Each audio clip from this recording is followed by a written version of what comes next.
போங்கடா, அம்மாட்ட பேசிட்டு வரேன். சொல்லுமா. பண்ற சும்மா தான் காலேஜில். சாப்பிட்டியா? சாப்பிட்டேன். காலேஜுன்னு சொன்னியப்பா, ஃபீஸ் கட்டணுமே, நீயே பார்த்துக்கியாப்பா? பார்த்துக்கிறேம்மா. சரி வச்சுட்டா. சரிப்பா.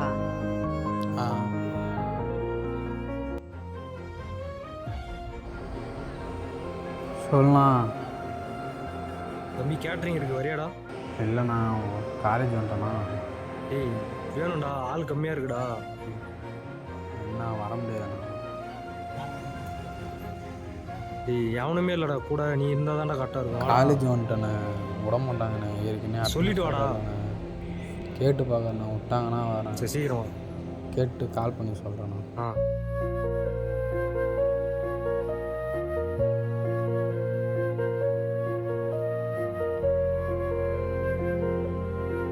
மேம்.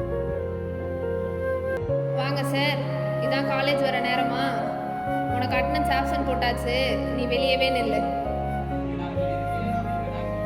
சரி மச்சி, எல்லாம் சேர்ந்து ஒரு ட்ரிப்பு போகலாமா? என்ன ராகுல், உனக்கு ஓகேவா? ட்ரிப்பா? இல்லைங்கப்பா, நீங்கள் போயிட்டு வாங்க. எல்லாரும் ஜாலியாக இருக்காங்க, நீ மட்டும் ஏன்டா இப்படி இருக்க? போயிட்டு வாங்க. அவன் என்னடா இப்படி இருக்கான்?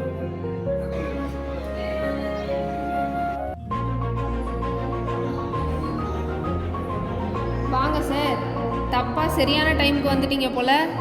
சரி, காலேஜ்க்கு வரியா இல்லை ஃபேஷன் ஷோக்கு வரியா? என்ன ட்ரெஸ்ஸிங் சென்ஸ் இதெல்லாம்? போகல.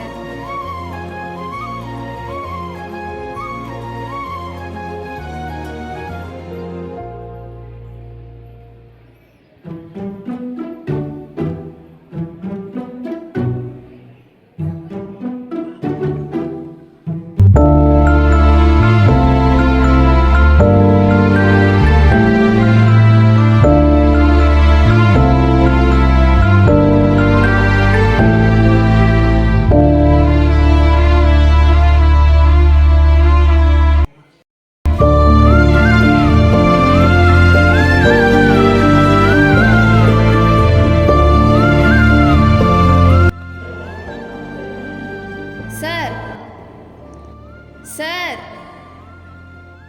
சார், நாளைக்கு தான் லாஸ்ட் டேட் ஃபீஸ் பே பண்ணுறதுக்கு. தெரியும்ல, நீ மட்டும்தான் இன்னும் பே பண்ணலை. மேம், மிடில் கிளாஸ் பையன் காலேஜ் வருது, எவ்வளோ கஷ்டம் தெரியுமா மேம்? என்கிட்ட ட்ரெஸ்ஸிங் சென்ஸ் சரியில்லைன்னு சொல்லுங்கள். என்கிட்ட ட்ரெஸ் ஒழுங்காக இருந்தால் நான் போட்டாங்க. நான் இருக்கிற ட்ரெஸ்ஸே இதாம்மா. ஃபீஸ் பே பண்ணுறதுக்கோசம் தான் நாங்கள் ஒர்க் போகிறோம். அதனால தான் அட்டனன்ஸ் பர்சன்டேஜ் கம்மியாகுது.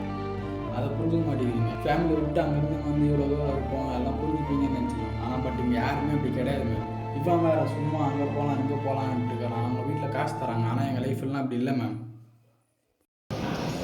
ஏய் மச்சி, நான் இங்கே என்ன சொல்லிட்டு இருக்கேன், நீ அங்கே என்ன கனவு கண்டுட்டு இருக்க? வெளியே போ.